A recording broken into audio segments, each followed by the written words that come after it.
میں ہوں Rashid Khan, Pakistan abroad Washington studio سے۔ آج کی اہم خبر: علماء کرام و مشائخ سے ملاقات کے دوران army chief general Asim Munir نے کہا کہ بغیر کسی مذہبی، صوبائی اور کسی امتیاز کے پاکستان پاکستانیوں کا ہے۔ کسی کے عدم برداشت اور انتہا پسند رویے کے لیے کوئی جگہ نہیں۔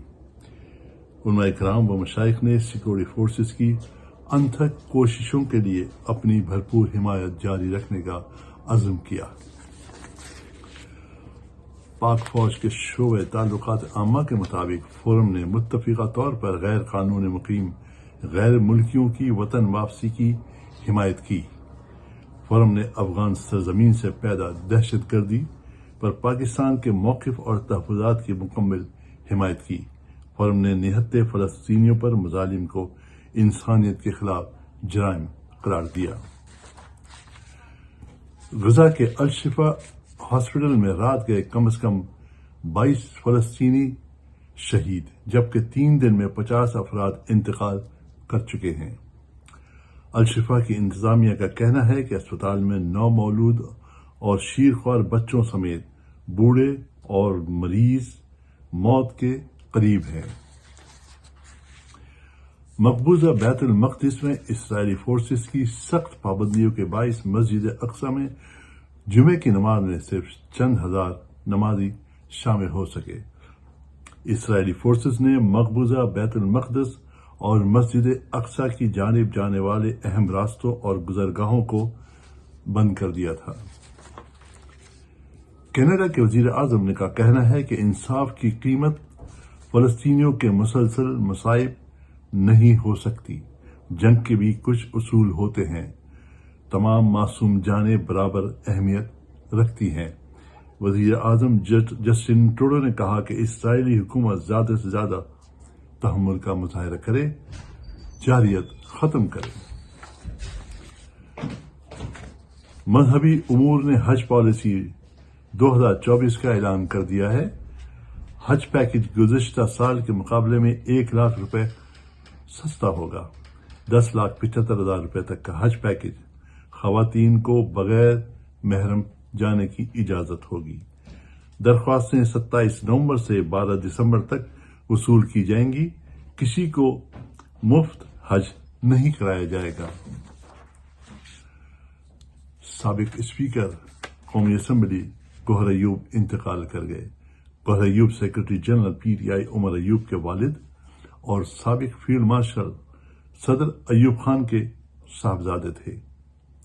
گوہر ایوب کی نماز جنازہ کل دوپہر ہری پور ہزارہ میں ان کے آبائی گاؤں ریحانہ میں ادا کی جائے گی۔ فیض آباد دھرنے پر احتساب نہ ہونے سے سانحہ 9 مئی دیکھنا پڑا۔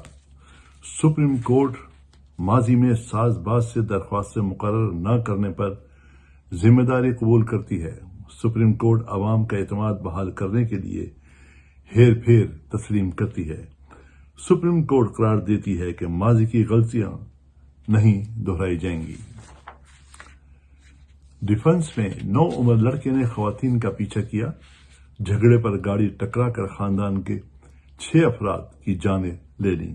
IG پولیس کو ہدایت کی ہے پورے پنجاب خصوصاً لاہور میں کم عمر بچوں کے گاڑی چلانے اور ریسنگ پر بڑا کریک ڈاؤن کرے۔ لاہور میں کم عمر ڈرائیور کی غفلت سے 6 افراد کی ہلاکت کے افسوسناک واقعے کے بعد ٹریفک پولیس متحرک ہو گئی۔ کم عمر بچوں کو گاڑی اور موٹر سائیکل دینے والوں کے خلاف بھی مقدمہ درج ہوگا۔ CTO نے کہا کہ والدین اپنے بچوں کا مستقبل خراب نہ کریں۔ کرمنل ریکارڈ بننے سے سرکاری نوکری اور ویزے کے حصول میں مشکلات آ سکتی ہیں۔ امریکہ میں پہلی مرتبہ جیل کے قیدیوں نے ملک کی اعلیٰ درجے کی یونیورسٹی سے گریجویشن کی ڈگریاں لے لیں۔ یہ پہلی مرتبہ ہے کہ کسی اعلیٰ درجے کی امریکی یونیورسٹی نے جیل میں قید طلباء کو ڈگریاں دی ہیں۔ بلاول بھٹو نے کہا ہے کہ پاکستان کا سب سے بڑا دشمن وہی پرانی سیاست ہے۔ 70 سال سے ایک روایتی سیاست چلتی آ رہی ہے۔ اب ہمیں نئی سیاست کا آغاز کرنا پڑے گا۔ نئی سیاست سے ہم مسائل سے نکل سکیں گے۔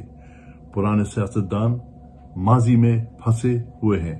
پرانے سیاستدان نہ آج کی سوچتے ہیں نہ مستقبل کی۔ نون لیگ سہارا نہ ڈھونڈے، اپنے بل بوتے پر سیاست کرے۔ سندھ ہائی کورٹ نے طالب علموں سے امریکی ڈالرز میں فیس وصول کرنے کے خلاف دائر درخواست پر Dow medical college, P M D C اور دیگر اداروں کو نوٹس جاری کر دیے۔ روپے کی قدر میں کمی اور ڈالر کی بڑھتی ہوئی قیمت کی وجہ طلبہ لاکھوں روپے بطور فیس دینے پر مجبور ہیں۔ ورلڈ کپ کے دوسرے سیمی فائنل میں آسٹریلیا نے جنوبی افریقہ کو ہرا دیا۔ آسٹریلیا نے 8ویں مرتبہ ورلڈ کپ فائنل کے لیے کوالیفائی کیا ہے۔ فائنل میں اس کا مقابلہ بھارت سے اتوار کو ہوگا۔ اب سے کچھ دیر بعد پروگرام لائیو ود بلال قطب، جو آج جناب بلال قطب صاحب کی مدینہ منورہ میں حاضری کے باعث نہیں ہوگا، لیکن انہوں نے اپنے ناظرین کے لیے مسجد نبوی سے اہم پیغام بھیجا ہے۔ اب سے کچھ دیر بعد ملاحظہ فرمائیے گا۔ آج کے لیے اتنا ہی۔ خدا حافظ، بہت شکریہ۔